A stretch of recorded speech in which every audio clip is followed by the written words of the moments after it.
आयुर्याणं नमो वज्रायाणं नमो लोये सव्वसाहूणम् एषो पञ्चनमुकारो सर्वभावप्रणाशो मङ्गलवीरो ओंकारं बिन्दुसंयुक्तं नित्यं ध्यायन्ति योगिनः कामदं मोक्षदं चैव ओंकाराय नमो नमः। अज्ञानतिमिरान्धनं ज्ञानाञ्जनशलाकया नेत्रमुन्मीलितं येन तस्मै श्रीगुरवे नमः।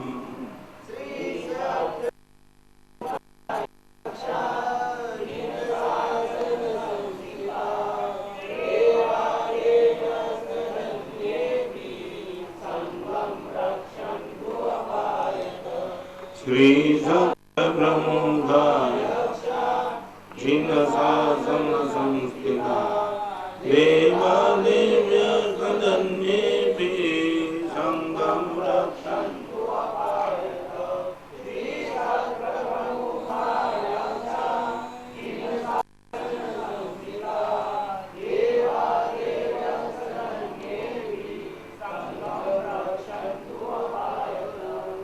गर्हितेषु गाढ़ं अप्रवृत्ति अनंतकारी शास्त्रकार ब्रह्मश्री आचार्य भगवान हरिभद्र सूरी महाराज धर्म बिंदु नाम के ग्रंथ में सामान्य धर्म की बात जो चल रही है उस बात में एक महत्वपूर्ण श्लोक आया है। गर्हितेषु गाढ़ं अप्रवृत्ति, शिष्ट पुरुषों के बीच में आपकी निंदा हो ऐसी प्रवृत्ति में आपका प्रवेश नहीं होना चाहिए।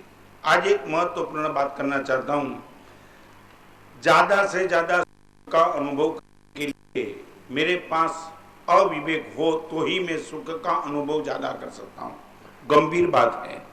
जब तक विवेक है, आप विवेक बहुत बहुत अलग तरीके के सुख में आपको डिस्टर्ब करता ही रहेगा। एक बात बताऊं, एक छोटा लड़का अपनी विष्ठा में हाथ डाल करके विष्ठा मुंह में डालता है, क्या है उनके पास? क्या है पंकज भाई? अविवेक है।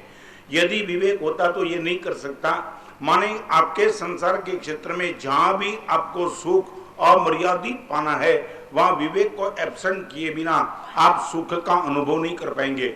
ये 100% समझ लेना। संपत्ति के पीछे पागल बनने के अविवेक चाहिए, विवेक की आदमी इतना पागल नहीं बन सकता है। समझ के मैं क्या कहना चाहता हूँ? भोजन के पीछे पागल बनने के लिए इतना भोजन करना, पेट ना बोल रहा है फिर भी खाते रहना, ये अविवेक चाहिए। इनका अर्थ क्या है? जब तक आपके पास विवेक है तब तक आप इतने नहीं पा सकेंगे जितने सुख पशु की भूमिका में रहते हैं।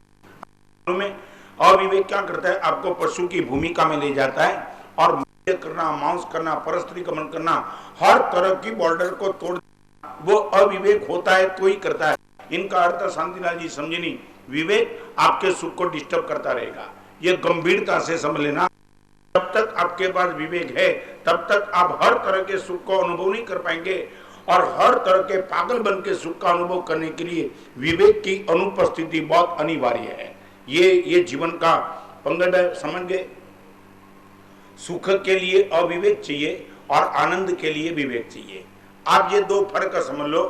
आनंद अनुभव करना है तो आपको विवेक की उपस्थिति चाहिए और सुख का अनुभव करना है आपको अविवेक के पीछे पागल बनना चाहिए। और जब तक विवेक है तब तक आप सुख का, आपको मालूम नहीं, जर्मनी का एक राजा हो गया जिनका नाम था विटेलियस।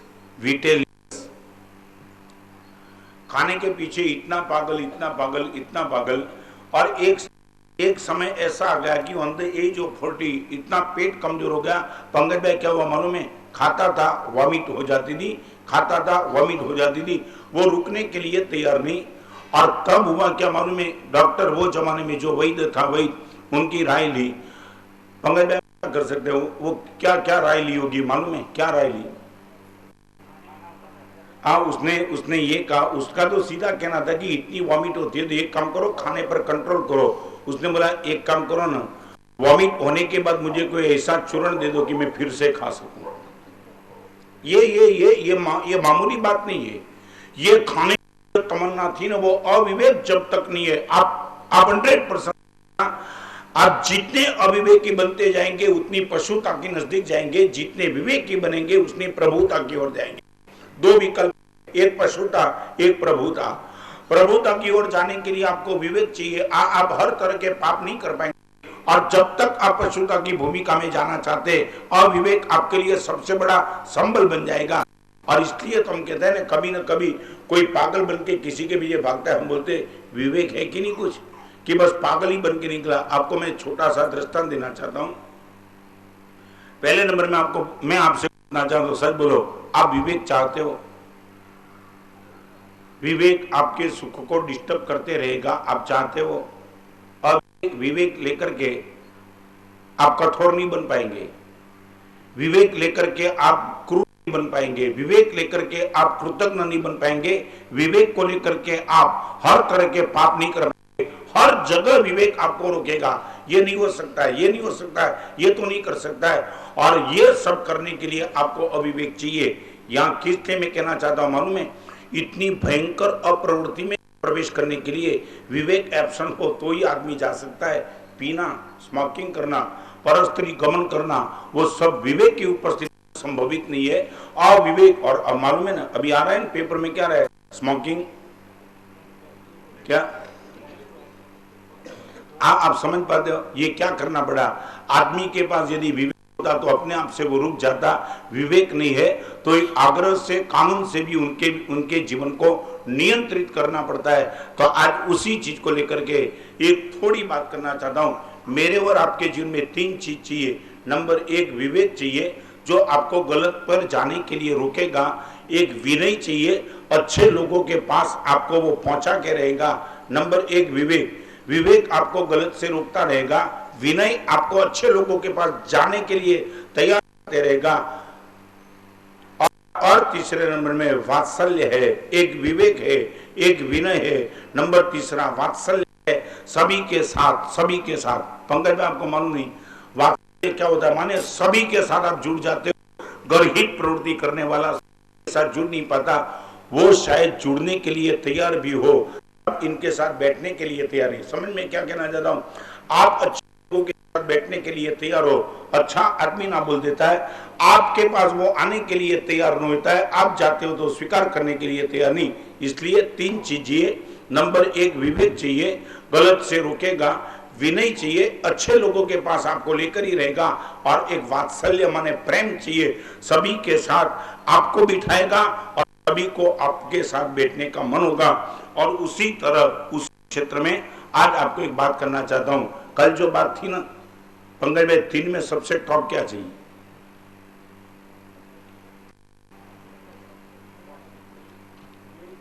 नंबर विवेक चाहिए, विनय और वात्सल्य नंबर 2 पे आते हैं। सबसे बड़ा विवेक चाहिए। पहले नंबर में विवेक ही चाहिए। विवेक आपको अनेक जगह से तोड़ते रहेगा, अनेक जगह से। और आपको मालूम है पंकज में, मुझे तो मेरा अनुभव, मेहमान बन के किसी के घर जाते हो ना, शांतिलाल जी ये व्यवस्था समझ लो, मेहमान बन के किसी के पास जाते हो ना, आपको विवेक की उपस्थिति हमेशा के लिए रखनी चाहिए। क्या होता है मालूम? अभी तो व्यवस्था क्या है मालूम? मैं 40 साल पहले की बात करता था, किसी के घर मेहमान बन के जाता था ना पंकज भाई, तो जिस गद्दी पे सोता था ना, वो गद्दी खुद उठाने का प्रयास तो करता था। वो सामने वाला ना बोल देता था आप नहीं करो, आप मेहमान हो क्या आए हो, ये आपको नहीं करना है, मगर एक प्रयास, एक थोड़ा सा भी प्रयास, बस 2 मिनट का, और वो निश्चित रोकने वाला था। मगर एक बात पंकज भाई बताऊं, आप सीधा उठ करके आगे निकल जाते हो और कुछ प्रयास नहीं करते हो तो क्या होता है शांतिलाल जी? हाँ, अविवेक लगता है। अविवेक, जिस घर में तू रहता है उस घर में इतना भी विवेक नहीं है। और वो समझ गए संजय भाई क्या होता है? क्या आपको वो गद्दी उठाने नहीं देता है, मगर आपको गद्दी उठाने का प्रयास तो करना पड़ता है। ये कंट्रोवर्सी आपको लगती है कि और आप कर रहे हो ना, निश्चित रूप से बोलने वाला है, मगर उनकी भी एक अपेक्षा है आप विवेक के तौर पे या इस घर में रहो तो काम हो जाए। तो सबसे श्रेष्ठ विकल्प मेरे पास है, विवेक ही जब तक मैं नहीं बनूंगा और वात्सल्य का कोई ठिकाना नहीं रहेगा। बराबर है पंकज भाई? मेहमान बन के किसी के घर जाते हो तो मेहमान की वजह से रहना आता है। आपको मालूम है शांतिलाल जी, गुजराती में थोड़ी बात करूं, मेहमान माने मैं माने ना पंकज भाई, सौराष्ट्र में बारिश को मैं बोलते हैं। क्या? हाँ, मैं आया। मैं माने बारिश। मेहमान का अर्थ क्या मालूम है? जिनका घर में आने से बारिश जैसा स्वागत हो। मेहमान, जैसे पहली बारिश आती है ना, तो क्या हम स्वागत करते हैं ना, बारिश आई बारिश आई बारिश आई, लोग पागल बन जाते। तो बारिश का जैसा सत्कार और सम्मान होता है, आप किसी के घर में मेहमान बन के जाते हो तो बारिश जैसा आपका सत्कार हो तो मेहमान। ये हेमंत ने सुना है, बाकी माउठू समझे पंकज भाई? माउठू का संजय भाई नहीं समझे क्या? हाँ नहीं, माउठू में नहीं समझे क्या? बारिश को छोड़ करके। हैं? हाँ, आया और गया नहीं, वो आता है तो नुकसान करके जाता है। हाँ, उनको माउठू बोलते हैं, जो बिन मौसम आ जाता है। हाँ, पोष और माह महीने में बारिश आई, पूरे पाक को खत्म कर देता है। तो बारिश जैसा आपका सत्कार हो तो मेहमान, और बाकी नुकसान हो तो माउठू। सच बोलो, मैं विजय भाई समझ गए? ये कॉमन फैक्टर है हमारे वहां। तो इस बोलता हूं, विवेक की अनुपस्थिति रही। और एक बात बताऊं, विवेक की आदमी, उनके लिए ये कहना ही नहीं पड़ेगा कि गर्हितेषु गाढव अप्रवृत्ति, निंदनीय प्रवृत्ति में तू प्रवेश नहीं करना। विवेक के आदमी को कभी कहना नहीं पड़ता। इसलिए मैं आपको जोड़ देना चाहता हूं, वात्सल्य नंबर 3 पे, विनय नंबर 2 पे, विवेक नंबर 1 पर। और एक बात बताऊं पंकज भाई, परमात्मा के मंदिर में क्रोध करने का मन होता है, कौन रोकता है मालूम है? विवेक। या नहीं हो सकता है? मेहमानों के बीच में किसी के घर में मेहमान बन के जाते हो और आपको मान लो कुछ शिकायत भी है, मगर मेहमान बन के गए हो तो आप शिकायत करके वो सहन कर लेंगे। ये आपको टेक्निक कौन देती है? हृदय में तो भाव है, मगर विवेक आपको रोकता है। ये उचित नहीं लगेगा मेहमान के घर में। तो सबसे श्रेष्ठ विकल्प। और एक बात मैं आपको पूछना चाहता हूं, सच बोलो, आपके परिवार को विवेक की शिक्षा देते हो?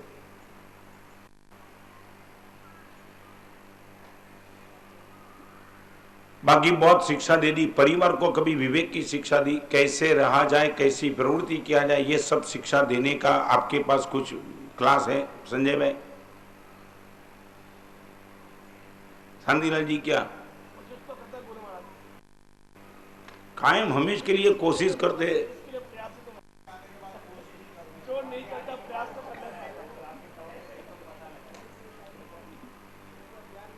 क्या है? 60-70 साल कैसे हो गए?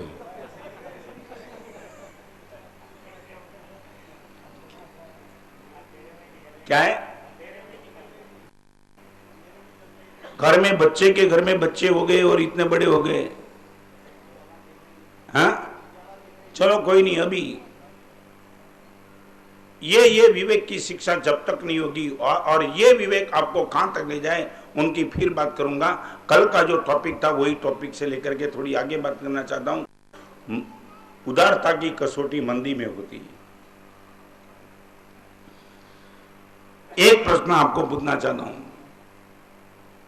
पंकज, उदार बनने के लिए सबसे श्रेष्ठ समय कौन सा, मंदी का या तेजी का?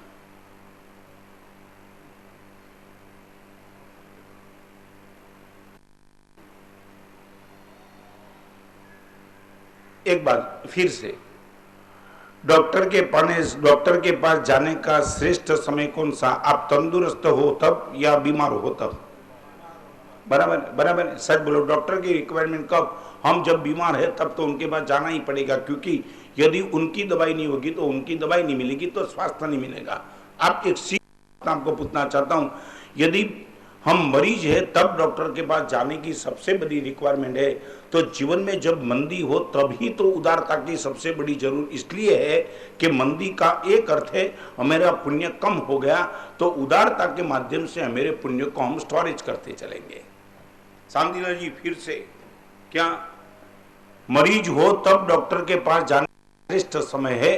मंदी है, मंदी इनका अर्थ एक है हमारा कम पड़ रहा है, पुरुषार्थ कम नहीं पड़ रहा है। फिर से दीपक भाई, क्या मंदी में पहले ये क्लियर करो कि मंदी में आपका पुरुषार्थ कम होता है या आपका पुण्य कम होता है? मैं उल्टा कहूं, मंदी में शायद पुरुषार्थ बढ़ जाता है।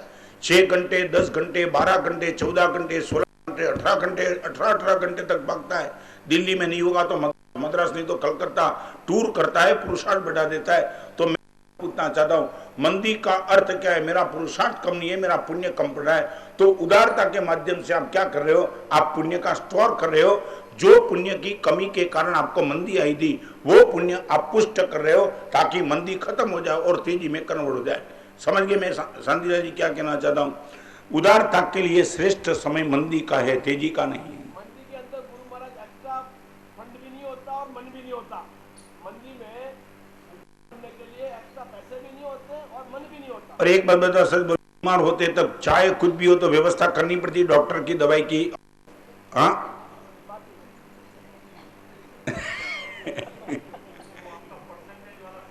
क्या वो परसेंटेज वाले फॉर्मूला की बात मैं फिर करूंगा, मगर सबसे पहले शांतिलाल जी आप जो बात करते हो मैं कहता सच बताऊं, जिसके घर में भोजन का पैसा न वो बीमार हुआ होगा ना, वो दवाई का पैसा निकालेगा। समझे मैं क्या कहना चाहता हूं? वो ये कहना ही वो बोलने का उनको राइट ही नहीं, पास फंडिंग एक्स्ट्रा फंडिंग नहीं है। तू मरीज हो चुका है, दवाई किसी भी हिसाब से तुझे लाना ही पड़ेगा, क्योंकि बिना दवाई तेरी तंदुरुस्ती नहीं है। मे भी पॉसिबल मंदी में सब मन भी नहीं होता है। और एक बात दवाई खाने का भी मन कहाँ होता है? हमको जाना पड़ता है ना। तो मंदी भी उदारता का मन होने वाला नहीं, हमको बाय फोर्स से भी ये मंदी में उदार। मेरा तो ये कहना है उदार बनने के लिए गोल्डन पीरियड मंदी का है, तेजी का नहीं। पंगे में नहीं समझे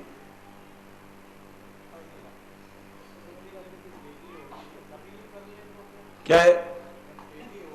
एक बात बताओ पंकज भाई, आपने बहुत बढ़िया प्रश्न पूछा। मैं बताऊं, जी के समय में आप बहुत उदार होते ने तो जिंदगी में कभी मंदी आती नहीं।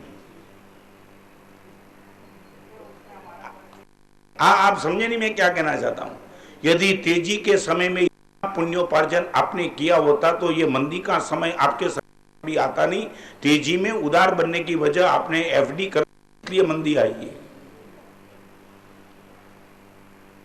क्या है मन, तू क्या पूछना है? घर बाली ने तीरथ आ गया सब, तू चाइना गया था। ये घर छोड़ के चाइना जाता है, समझ गया? मैं यही कहता हूं, ये करना ही पड़ेगा, ये करना ही पड़ेगा। मंदी में ही तुम्हें दान करना पड़ेगा। और एक बात पहले श्रद्धा क्लियर कर दो, मंदी का कारण है मेरा पुण्य कम पड़ रहा है, सीधी बात है। कोई बाजार टॉप चल रहा है, पुरुषार्थ जबरदस्त है, वही बायर है, वही डीलर है, बराबर है, वही आपकी दुकान में माल पड़ा है, मगर मंदी में सौदा है, एक पुण्य कम पड़ गया। तो एक बात बताओ ना, आप दूध पीते हो ना संजय भाई, दूध पीने वक्त आपको लगता है कि दूध में कोई स्वाद नहीं है, तो आपको क्या लगेगा? चीनी नहीं है, आप सीधा वही मंगाएंगे ना। तो दूध में जो चीज की कमी है वो चीज आप मंगाएंगे ताकि स्वादिष्ट बन जाए। क्लियर? क्या आप रसोई खाते हो, मानो दाल खाते हो और उसमें लगता है कि कोई स्वाद नहीं है, तो आपको एक मिनट में पता लग जाए नमक कम है, तो आप क्या मंगाएंगे? नमक। तो दाल में यदि नमक कम है तो नमक मंगाते हो, दूध में शक्कर कम है तो शक्कर मंगाते हो, मंदी में पुण्य कम है तो मंदी पुण्य लेके आओ।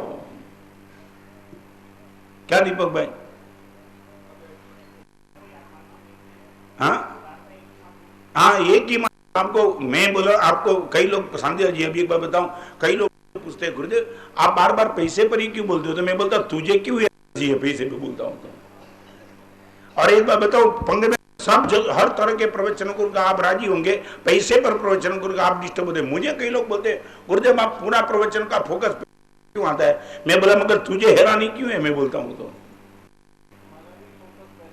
बस इसलिए ये है तुम्हारी कम, तो इसलिए तो मैं उन पर टॉर्चरिंग करता हूं। पहले ये क्लियर कर दो कि गुरुदेव मंदी के समय में उदार का श्रेष्ठ पीरियड मंदी का समय, क्योंकि मेरा पुण्य कम पड़ रहा है और पुण्य बढ़ाने का तरीका दूसरा कोई नहीं। क्या है?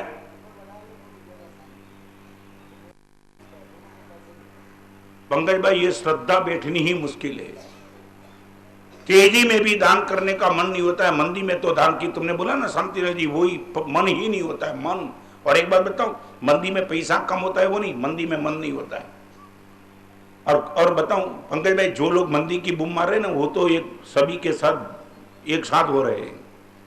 शांति जी आपकी बात, इस दिल्ली की बात नहीं कर रहा हूं, बाकी कई लोगों की बात बताऊं, दान करने से बचने के लिए बोलता है गुरुदेव बहुत मंदी है। मंदी तो नहीं समझा क्या है? एक ने बोला, दूसरे ने बोला, तीसरे ने बोला, चौथे ने बोला, वो भी सर्कस में शामिल हो गया। उनको पूछो मंदी कहाँ, एक बार बताओ मंदी कहाँ डिस्टर्ब करती है? एक बार पंकज में बताओ मंदी कहाँ डिस्टर्ब करती है? गाड़ी में, घूमने में, थिएटर में, होटल में, महोत्सव में, कपड़े में, कहाँ आपकी मंदी कहाँ डिस्टर्ब करती है? हाँ आया ना दीपक भाई बोल के दान देने में। तो ये दिखावा क्यों कर रहे हैं? एक जगह तो दिखाओ कि आपकी मंदी आपको डिस्टर्ब करती है, बिना घी की रोटी खाना शुरू कर दिया, वही बाजार, वही होटल, हर तरह का पाप, ये महोत्सव सब तुम्हारा मंदी में भी चलता है। और दान करने की बात आती है, रोता रोता बैठता है, गुरुदेव मंदी बहुत है। क्या है? हाँ मंदी में घूमने के लिए चले जाएगा, क्योंकि मेरे जैसा मांगे ही नहीं। पंकज भाई यही मैं आप मुझे इतना बोलो, गुरुदेव मंदी में हर क्षेत्र में हमारी मंदी डिस्टर्ब करती है, मैं मान लू कि तुम्हारी पास मंदी है, एक क्षेत्र में तुम्हारी मंदी डिस्टर्ब नहीं करती है, यहां ही मंदी क्यों? दीपक भाई क्या कहना चाहते हो? चलो मैं आपको पूछूं, मंदी में उदारता जमेगी की तेजी में?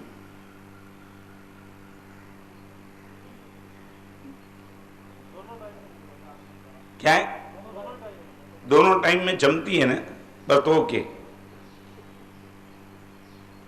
और वही चीज को लेकर के आज एक छोटा सा प्रश्न आपको पूछना चाहता हूं पंकज भाई, इस प्रवचन का क्रीम कोटेशन, जो चीज को मैं सुख मानता हूं वो चीज दूसरे को देने में मुझे इतना इतराज क्यों है? शांतिलाल जी सीधी बात, जिस चीज को मैं सुख मानता हूं वो चीज दूसरे को देने में मुझे दिक्कत क्या है? आप समझे नहीं? मैं इनको सुख मानता हूं। पंकज भाई तो देखो, ये नीचे देख के लिखते।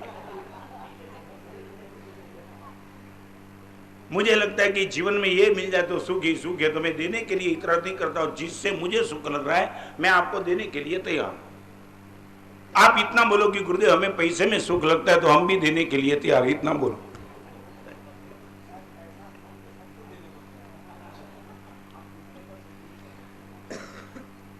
पंकज भाई इतना लॉजिक, जिस चीज को लेकर के मैं सुखी हूं वो चीज यदि मेरे पास पर्याप्त है या नहीं है, मैं देने के लिए तैयार। सीधा एक मिनट में ये मामला खत्म हो जाता है। संपत्ति को छोड़ के सब चीज देने से बढ़ती है, संपत्ति कम होती है। संपत्ति देने से कम होती है, बाकी सब चीज देने से भाई यही है। एक बात बताओ समझिए, यही आपका एक बात बताओ, सच बोलो, बैंक में पैसा जमा करने से संपत्ति कम होती है? नहीं, आप बोले वो पकड़ बैठना। सच बोलो, आपकी जेब में 2000 रुपए थे, आपने बैंक में जमा कर दिए, सच बोलो जेब में से पैसे कम हो गए, ये श्रद्धा है? यदि ये श्रद्धा तो सामने होकर के बैंक में जाकर के पैसा क्यों जमा कराते हो? मुझे वो जवाब दो। क्या है? ये भी पुण्य जो है वो हमारे अकाउंट में भी समझ नहीं आई ना लोगों को। कम आएगी पंकज भाई, ये दिमाग में से तुम निकाल दो कि जब हम देते तब हमारा कम होता है, ये मिथ्यात्व है, यही भ्रम है, ये आपको दान करने से रोकता है। देने से मेरा कम होता है, ये ख्याल ही खत्म करो सारी दुनिया में। और आपको मालूम नहीं पंकज भाई, आपको मालूम नहीं, जिस कुएं में आपको मालूम नहीं, कुआं कभी देने के लिए ना बोलता है, कुएं शांति जी पता है, आप ऊपर से पानी लेते चलो, कुएं में नीचे से आते रहेगा। आप विश्वास नहीं कर पाए, हम प्रकृति को देखने के लिए तैयार नहीं। सारी प्रकृति देख करके वो बढ़ती है, वो प्रकृति में कभी कम नहीं होता। पानी दिया और नीचे से पानी आया, पानी दिया और नीचे से पानी आया, और वही चीज को लेकर के एक छोटा सा आज एक गोल बना दो। जिस चीज को मैं सुख मानता हूं वो यदि मेरे पास पर्याप्त हो या ना हो, मैं उसको देने का प्रयास करूंगा। चाहे संपत्ति, चाहे प्रेम, चाहे वात्सल्य, सभी कुछ मैं देना नहीं चाहता हूं। मेरे लिए मेरे पास आ जाए तो सुख, दूसरे को देने के लिए मैं हाथ खड़ा कर देता हूं वो टाइम, और वो ही हमारी दिक्कत है। पंकज की बात बताऊं, ये अंगुली की मुट्ठी कब बनती है मालूम है? 5 अंगुली है ना अलग अलग, वो तब तक मुट्ठी नहीं बनेगी, ये साथ में होती है तब मुट्ठी बनती है। और एक दूसरी बात बताओ, मुट्ठी बनने के बाद इतनी ताकत होती है सब खोल नहीं सकते, नहीं, आप अंगुली को कोई तोड़ सकता है, मगर एक बात मुट्ठी बना दो फिर खोल नहीं सकते। आपके सुख में जितने को शामिल कर पाएंगे, जितने को शामिल कर पाएंगे, 1 2 3 4 5 जितने ऐड कर पाएंगे, इतनी आपकी ताकत बढ़ती रहेगी। आप अकेले, मुझे तो सच बताऊं, आपके संग्रह को देख करके मैं बहुत दुखी हूं पंकज में। मैं अभी तक नहीं समझ पाता हूं। ये सब यहां की बात नहीं करता। एक अलग प्रश्न मुझे, मैं रतलाम में प्रश्न पूछा था। आदमी मर जाता है पंकज भाई, आदमी के डेड बॉडी को पूरा परिवार जला देता है, किस लिए हेमंत? आत्मा नहीं रहा। एक बात दीपक भाई समझ गए ना, आदमी मर जाता है तो उनकी डेड बॉडी को जला देते। सच बोलो, आदमी जो गाड़ी छोड़ जाता है उनको जला देते हो क्या? शांतिलाल जी नहीं समझे। आदमी शरीर छोड़ के जाता है तो उनको जला देते हो, तो आदमी भी छोड़ के गया।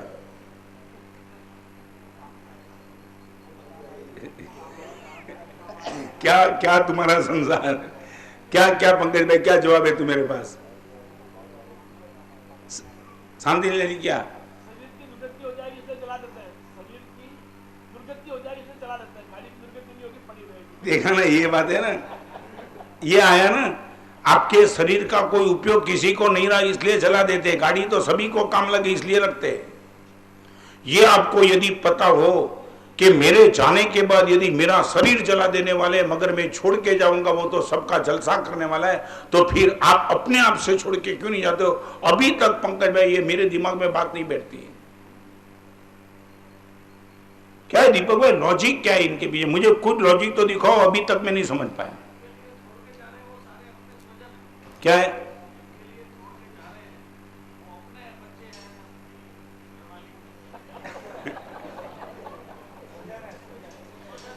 माने मैं तुम्हारा स्वजन नहीं,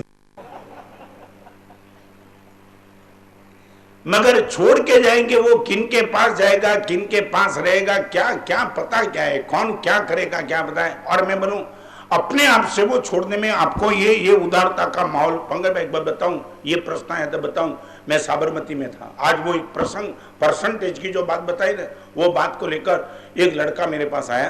गुरुदेव कितने साल, 2044, कल बात बताई ना, वो 20 साल। गुरुदेव 25 लाख रुपए का कुछ सदव्यय करना है। मैंने बोला कहाँ? उसने बोला गुरुदेव इसलिए आपका गाइडेंस लेने के लिए आया हूं कि कहाँ कहाँ उनका उपयोग करूं तो अच्छी जगह पे मेरे रुपये का एक इनपुट हो जाए। मैंने अलग अलग रास्ते दिखाए, गौशाला है, पांजरापोल है, साधर्मिक भक्ति है, विहार के क्षेत्र में उपासना है, ऐसे जो भी मेरे मन में थे सब दिखा रही है। पंकज भाई आप हैरान हो जाएंगे। उसने बोला गुरुदेव आपने रास्ता बराबर दिखाया, 3 दिन के बाद, आज मंगलवार हुआ है, शुक्रवार को आकर के आपके पास कंफर्म कर देता हूँ। पंकज भाई क्या मालूम, जब मैं उनसे बात कर रहा था, एक 28 साल का लड़का मेरी बाजू में बैठते बैठते सुनता था, कुछ नहीं था और ऐसी कोई अंगत बात नहीं थी, तो उनके बैठने पर भी मैं बात की। उनके जाने के बाद उसने बोला गुरुदेव एक विनंती करूं, आप 25 लाख रुपए की जो बात बताई ना उसने, आप मुझे लाभ दे दो। शांतिलाल जी हैरान में, 28 साल का लड़का, न मेरी उनको प्रेरणा, उसने पूछा था इसलिए मैंने गाइडेंस दिया। उसने बोला गुरुदेव आपको यदि उचित लगे तो मुझे 25 लाख का लाभ दे दो। मैं बोला भाई ये बात तो उनसे हुई थी, गुरुदेव किन से भी हुई, ये क्षेत्र आपने जो बताया सब बढ़िया क्षेत्र है और मैं भी तो पुण्योपार्जन करना चाहता हूँ, आपको यदि विश्वास हो तो मुझे दे दो। तब शांतिलाल जी मैंने उनको बिठाया। मैं बोला दोस्त किसको बात करता हूँ और तू सीधी 25 लाख की बात इस 28 साल की उम्र में। पंकज भाई 40 साल में ऐसा प्रसंग नहीं सुना। वो लड़के ने बता दिया गुरुदेव आपको बताऊं इनके पीछे राज क्या है। मैं राजस्थान का हूं, 3 साल पहले पिताजी शांत हो गए और पूरा परिवार, पिताजी शांत हुए तब पूरा परिवार पिताजी के पास था और पता लग गया, डॉक्टर ने बोल दिया पिताजी को अभी कुछ ज्यादा नहीं है, स्वस्थ थे पिताजी, जिंदगी भर बहुत कुछ अच्छी साधना गिनी, मरने का कोई डर भी नहीं था। और पिताजी ने हम तीनों को बुलाया नजदीक, और नजदीक बुलाने के बाद एक बात बताई कि मेरे जाने के पहले एक अब तुम तीनों से एक प्रॉमिस लेना चाहता हूं। हम तीनों भाई ना बोलने का प्रश्न ही नहीं था। पंकज भाई ये प्रॉमिस, दीपक भाई ये प्रॉमिस स्वजन को देने की बात नहीं है, मगर ऐसा कुछ प्रॉमिस लेकर के जाना। और उसने बोला, वो लड़का मुझे बोलने लगा, गुरुदेव पिताजी ने जब प्रॉमिस मांगा, हम तीनों भाई बैठे थे, क्या चाहिए पिताजी, इस उम्र में जीवन भर तक आपने बहुत कुछ दिया, आप जो भी प्रॉमिस चाहते हो वो आप अपने से हमसे मांग लो। और ने इतना ही कहा, धंधा साथ में तुम सबका, मैं भी साथ में ही था, आज छोड़ के जा रहा हूं, तुम तीनों भाई हो, एक मेरी इच्छा है, धर्म को चौथा भाई बना लेना। आपकी पार्टनरशिप में बाजार में जो भी काम चल रहा है उसमें धर्म को चौथा भाई बना देना। 3 भाई तो तुम हो ही, मगर चौथे भाई धर्म को बना देना। पिताजी को प्रॉमिस दिया। गुरुदेव आप विश्वास नहीं कर पाएंगे, 3 हिस्सा होता था प्रॉफिट का, तब से चौथा हिस्सा शुरू हो गया। कितना परसेंटेज आया दीपक भाई? 25%। गुरुदेव आप विश्वास नहीं कर पाएंगे, करीबन धंधा इतना जबरदस्त चल रहा है, पावरफुल। 1 करोड़ रुपए का प्रॉफिट गुरुदेव 1 साल में होता है। 25 लाख तीनों भाई और 25 लाख रुपए धर्म के क्षेत्र में। आज तीसरा साल है गुरुदेव। परिवार में, मेरे परिवार में 3 भाई में सबसे मैं छोटा हूं, और ऐसा ही तय किया था 25 लाख। पहले साल 25 लाख बड़े भाई ने खर्च किए, दूसरे साल 25 लाख मझले ने किया। इस साल में 25 लाख का खर्च करने की जिम्मेदारी मेरी है। और गुरुदेव पिताजी को एक चौथे भाई के नाम से वचन दिया था, इसलिए मैं आपको कहता हूं, वो भाई को 25 लाख का लाभ जब देना आप चाहे तब दे दो, मगर ये 25 लाख का लाभ मुझे दे। 25%। और ये बाप लेकर के प्रॉमिस गया था। पिताजी, बेटे की इच्छा थी नहीं, पिताजी ने जीवन में शांत होने के पहले प्रॉमिस ले लिया। और कमाल की बात तो पंकज भाई वो थी, आगे बात सुनो। मैंने जब इनको 25 लाख का रास्ता दिखा दिया, तब उसने बोला, गुरुदेव एक बार, मैं बोला एक बार पिताजी के नाम से, किसके नाम से 25 लाख का खर्च करना है? गुरुदेव एक बात बताऊं, चौथे नंबर का भाई धर्म है, उनका कोई नाम नहीं होता है, माने 25 लाख का डोनेशन गुप्त दान करना है। गुरुदेव नाम किसी का नहीं आएगा। क्या है ताकत? मैं ये कहना चाहता हूं, सच बोलो, इस जीवन की समाप्ति के पहले परिवार के पास ऐसा कुछ प्रॉमिस लेंगे?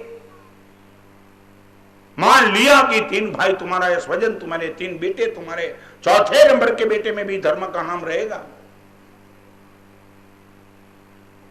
पंकज भाई ये तो हम कर सकते हैं क्या? क्या लगता है संजय भाई, ये ताकत हमारी बनी रहेगी? और एक बात बताओ पंकज भाई, मैं आपको नहीं कह रहा हूं, पूरी दिल्ली वासी को नहीं, मगर 3 भाई की बड़ी खानदानी थी कि पिताजी को प्रॉमिस दिया 100% चौथे भाई को रखेंगे। मैं ये भी तो शंका करता हूं, शायद आपके परिवार को बिठा कर क्या बोलो चौथे भाई को धर्म को रखना, मे भी पॉसिबल, हाँ भी बोले और ना भी बोल सकता है, ये हम नहीं करेंगे, ये भी हो सकता है।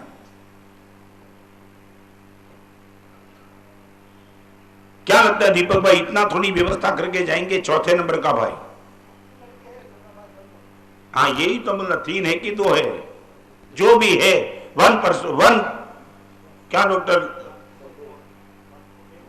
1/4 जाना चाहिए, बस इतना। एक बात बताओ सर, बोलो 1/4 पंकज भाई ज्यादा लगता है? हाँ बहुत शब्द क्यों लगते हो? ज्यादा में भी बहुत, में ज्यादा में बहुत आ गया, बहुत ज्यादा। चलो एक बात बताओ, आपको कितना परसेंटेज बैठता है? मान लिया कि 1/4 आपको ज्यादा लगता है, आपको कितना परसेंटेज उचित लगता है?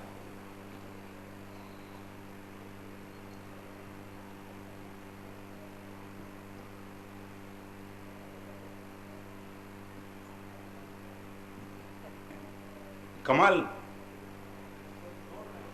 क्या है? जोड़ रहो? हाँ बैठा हूं शांति से, जोड़ो, मैं भी आराम कर लूं थोड़ा।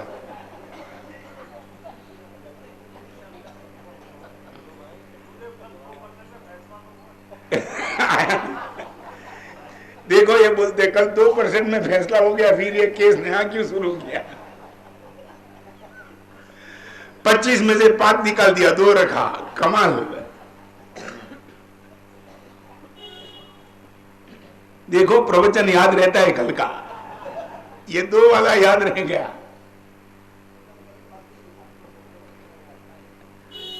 क्या है? मैं नहीं, रियली मैं जानना चाहता हूं हमारे पास ये परसेंटेज कितने शांतिलाल जी? मरने के बाद नहीं, अभी हम जिंदे हैं, अभी परसेंटेज कितने? चलो मरने की बात नहीं करता हूं, अभी कितने?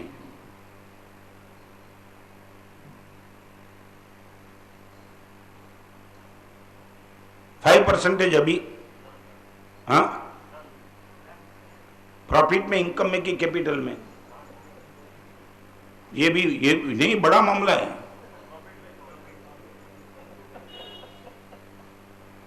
पंगाई भाई किस में?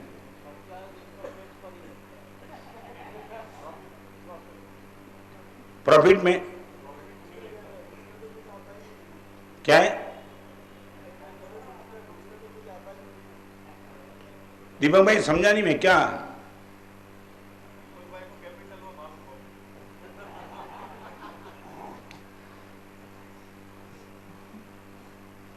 पंगे भाई रियली मुश्किल है पैसा निकालना माने।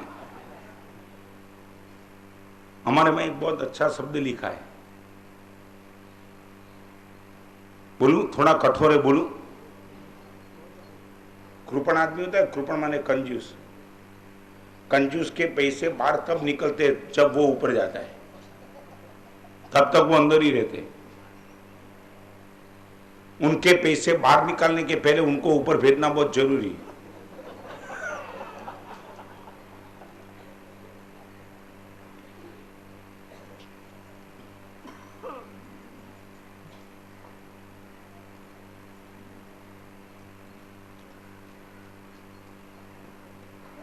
बड़ी मुश्किल ही। और एक बात बताऊं, ये इन्वेस्टमेंट अपने लिए है। और एक बात आपको मैं कहना चाहूंगा, दान में जब तक इन्वेस्ट नहीं करेंगे तब तक जीवन इंप्रूव नहीं होगा। ये क्लियर समझ लेना। दान में जब तक हमारा इन्वेस्टमेंट शुरू नहीं होगा तब तक जीवन में इंप्रूवमेंट शुरू नहीं होगा। 100% इंप्रूवमेंट का संबंध इन्वेस्टमेंट से है। हम इन्वेस्ट किए बिना इंप्रूवमेंट करना चाहते, नॉट पॉसिबल एट ऑल। जैसे जैसे दान करते चलेंगे आपका जीवन इंप्रूव बनते जाएगा। हम इंप्रूवमेंट करने के लिए तैयार है, मगर इन्वेस्टमेंट की बात आती है तब 1 मिनट में ना बोल के खड़े हो जाते हैं।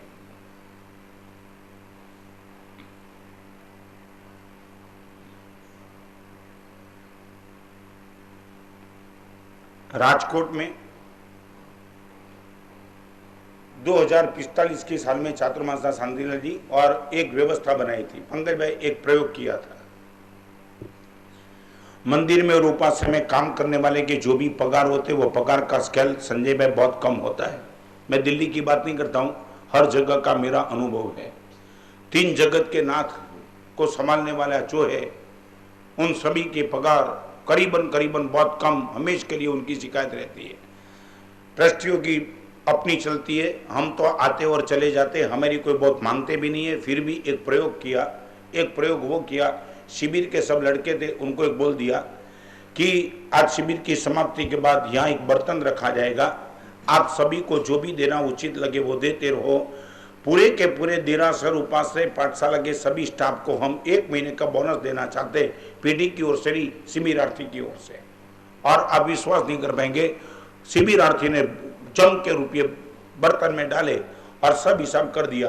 करीबन 12-14 लोगों का स्टाफ था, सभी का पगार 1 महीने का बोनस उनको दिवाली के समय में मिलता था। अंतिम शिविर दिवाली के नजदीक थी। और मैं वो कहना चाहता था, छगन भाई नाम के एक मुनीम थे, उनको बुलाया। और जब ये पूरा पगार देने की बात आई ना, 1-1 महीने का बोनस देने की बात आई, पंकज भाई वो छगन भाई को बुलाया। 20 साल पहले 1000 रुपये का उनका तनख्वाह था। और कमाल की बात, जब 1000 रुपया छगन भाई को दिया और वही 1000 रुपया देकर हाथ में थे, सब गए, श्रावक थे, उनको बुला के 1000 रुपये दिए। तब 1000 रुपया दिए शांतिलाल जी, आप विश्वास नहीं कर पाएंगे, मेरे ही सामने 100 की 10 नोट जब कवर में से निकाली, आंख में आंसू थे। और बाजू में एक लड़का बैठा था, उनको 100 रुपया उसने दिया। मैं बोला, छगन भाई क्या करते हो? गुरुदेव एक बात बताऊं, जिंदगी में कभी मैंने किसी साधर्मी की भक्ति नहीं की, पहली बार आपने 1000 रुपया दिया। मैं तो बहुत छोटा आदमी हूँ, ऐसा तो डोनेशन ज़्यादा नहीं कर सकता हूँ, मगर 1000 रुपये देने की आपने यदि एक व्यवस्था कर दी है तो मेरी ओर से किसी और साधर्मी को गुरुदेव 100 रुपया मैं देना चाहता हूँ, आप ना मत बोलना। 1000 रुपया कभी मिल सकता है, उसमें से 100 रुपया का डोनेशन। मैं यही कहना चाहता हूं, उदारता की कसौटी मंदी में होती है। ये 1000 रुपया वो खुद रख सकता था, मगर नहीं, 1000 में से भी 100 देने की।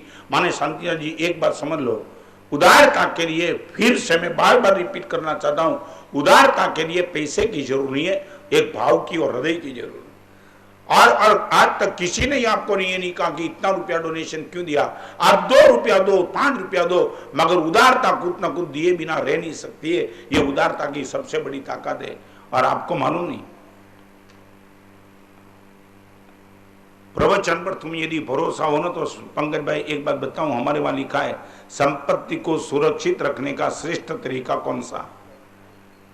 संजय भाई बताऊं, दुनिया में कोई लूट ना सके ऐसा तरीका। हाँ पुण्य के मार्ग में खर्च कर दो। देखो हाँ, मेरी भाषा बोलने लगे शांति लाल। नहीं, वो संस्कृत शब्द में आपके सामने बोलूंगा ना, ताकि ये नहीं लगे रत्न सुंदर ने बनाया है। उपार्जितानाम अर्थानाम त्याग एव ही रक्षणम। उपार्जितानाम अर्थानाम, अर्थ माने संपत्ति, जो संपत्ति आपने उपार्जित की है उनको सुरक्षित रखने का श्रेष्ठ विकल्प त्याग है या तो दान है। जितना जितना जितना दान और त्याग के मार्ग पर आप संपत्ति डालेंगे, उतनी उतनी संपत्ति आपकी सुरक्षित बनी रहेंगी। संग्रह और क्या बोलते मालूम है निकुंज भाई? कोठार ने सुन के कोठार बोलते, क्या बोलते हूँ? स्टोर रूम बराबर है, तिजोरी भी नहीं। एक बात, किसान जब किसान होता है ना पंकज भाई, वो अनाज संग्रहित करता है, उनको क्या बोलते हैं? भंडार। आपकी परिभाषा में बताओ, भंडार। एक बात बताओ शांतिलाल जी, किसान के पास जब भी बीज आएंगे वो भंडार में कितना डालेगा और खेत में कितना डालेगा? बराबर है। तो उसमें क्या होगा पंकज भाई? उसमें संग्रह होगा मगर सर्जन नहीं होगा। समझ लो मैं क्या कहना चाहता हूँ। भंडार में डाले हुए बीज का क्या होगा? संग्रह निश्चित रूप से होगा।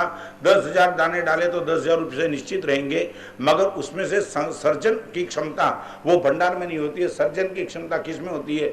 जब बीज में खेत में डालता है तब। तो मैं ये कहता हूं, किसान को भी पता है कि संग्रह यदि तो करना है तो भंडार काफी है, मगर संग्रह से आगे यदि सर्जन तक पहुंचना है तो खेत में ही डालना पड़ेगा। तो मैं यही कहना चाहता हूं, आपके पैसे को आप इतना ही रखना चाहते हो तो आपके पास संग्रह की भूमिका है, मगर यही पैसे का सर्जन करने चाहते हो तो बिना त्याग आपके पास दूसरा कोई विकल्प नहीं। उपार्जितानाम अर्थानाम त्याग एव ही रक्षणम। आपके पास जो संपत्ति है उनकी रक्षा करने का श्रेष्ठ विकल्प या तो त्याग या तो दान। शांतिलाल जी और एक बात कह के थोड़ा आगे जाना चाहता हूं। आपके पास 2 ही विकल्प बचे, या तो छोड़ के जाओ या तो दे के जाओ, तीसरा विकल्प नहीं। है कोई तीसरा विकल्प? या तो छोड़ के जाओ या तो दे के जाओ, तीसरा विकल्प आपके पास नहीं है। बोलो अभी क्या करेंगे? क्या है? उदारता नहीं है। आप उदार नहीं बनेंगे तो कर्म सत्ता आपको बेवकूफ बनाएगी। या तो छोड़ के जाओ या तो दे के जाओ, तीसरा विकल्प आपके पास लेके जाने का विकल्प कर्म सत्ता ने रखा नहीं है। 2 ही विकल्प आपके सामने बचा है, तो कौन सा विकल्प चाहिए? छोड़ के जाओ या तो दे के जाओ। क्या है? दोनों थोड़ा थोड़ा, माने 50-50%।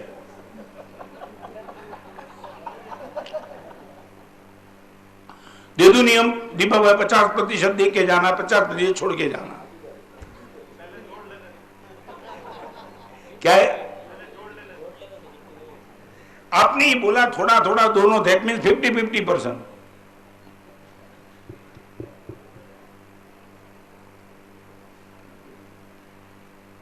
बंगले में नहीं बैठता है। क्या है?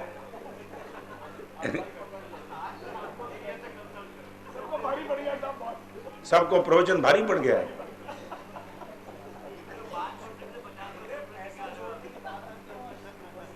एक बात, या तो मैं आपके सामने रहता हूं, 2 ही विकल्प है, तीसरा विकल्प है तो मैं छोड़ दूं जाओ। 2 ही विकल्प, या तो दे के जाओ या तो छोड़ के जाओ, तीसरा विकल्प तो दिखाओ। तो मैं क्या बताऊं? सारे बिंदी आगे लगाना चाहते आप पीछे लगवा रहे हो।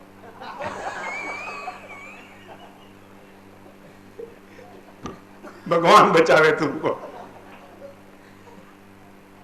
छोड़ के जाएंगे मगर दे के नहीं जाएंगे, यही बात है ना। बस यही, चाहे परिवार वाला कुछ भी करेगा और छोड़ो। ये मेरे पास एक बम्बई का आदमी आया था, उसने बोला गुरुदेव 10 करोड़ का पंकज भाई मैं बताऊं 10 करोड़ का चैरिटेबल ट्रस्ट, वो और उनकी पत्नी दोनों का। जब ये प्रवचन सुना ना, गुरुदेव एक काम करो 10-10 करोड़ का चैरिटेबल ट्रस्ट मेरे और उनके नाम से। मैंने उनको बिठाया, मैं तो एक काम करो 10 करोड़ का चैरिटेबल ट्रस्ट बनाएंगे, क्या करेंगे, ये खर्च कौन करेगा? और उसने बोला गुरुदेव व्यवस्था करूंगा, मेरा बेटा करेगा। मैं बोला देखो इंटरप्रिटेशन बेटा कोई गलत कर सकता है, आपके जाने के बाद आपका जो भाव है वही भाव से बेटा डोनेशन करेगा, जरूरी नहीं है। इनके अलावा एक काम करो ना, तुम ही अपने नाम से कर दो। उसने बोला गुरुदेव आप मेरे बेटे पर अविश्वास करते हो। मैं बोला बेटे पर अविश्वास नहीं है, मगर अपने जिंदे रहते तुम ये सुकृत करते जाओ, बेटे पर बेटा अपने करेगा। तुम चैरिटेबल ट्रस्ट बना के 25 साल तक बेटे पर जिम्मेदारी क्यों डालते हो? तब उसने बोला गुरुदेव ये हम पूरा लिख के जाए फिर भी इंटरप्रिटेशन बेटा गलत कर सकता है। तब मैंने बताया, संजय भाई क्या बताया मालूम है, एक बाप ने अपने बेटे को बोला था, बेटा एक काम कर, मेरे जाने के बाद इस मकान का डोनेशन दे देना। मकान का पंकज भाई मालूम है 1 करोड़ का मकान, 1 करोड़ का। और पिताजी तो गए और बेटे ने सोचा बाप तो गया और 1 करोड़ भी लेके गया। डोनेशन देना है माने तो देना ही पक्का था ना। बेटे ने क्या इंटरप्रिटेशन गलत कर दिया, अपने खोपड़ी से निकाला सब, और उसने कोई नया तरीका निकाला। संजय भाई मालूम है हेमंत कौन सा तरीका? पेपर में ऐड दे दी, 2 साल 1 साल के बाद बिल्डिंग देना है, साथ में एक कुत्ता देना है, बिल्डिंग के साथ एक कुत्ता अल्सेशन। और सब हैरान, सब आए देखने के लिए और सबने पूछा ये बात क्या है? उसने बोला देखो 1 रुपये का बिल्डिंग, 1 करोड़ का कुत्ता। बिल्डिंग लेगा उनको, कुत्ता फर्जियात है। समझ गए ना शांतिलाल जी क्या हुआ? लेने वाला हैरान, उसको लगा ठीक है कुत्ता लेने में क्या दिक्कत है, हमें तो बिल्डिंग से संबंध है, मगर कुत्ता रुपये का, बिल्डिंग रुपये का, कुत्ता करोड़ का। और यह सौदा हो गया और बेटे ने 1 रुपया दे दिया दान में। पिताजी ने कहा था बिल्डिंग का जो भी पैसा है वो दान में देना, करोड़ लेके गया और बिल्डिंग का रुपया दे दिया। ये इंटरप्रिटेशन। पंकज भाई ये मामूली मत मानो, ये सब कुछ हो सकता है, ये गप मत मानना।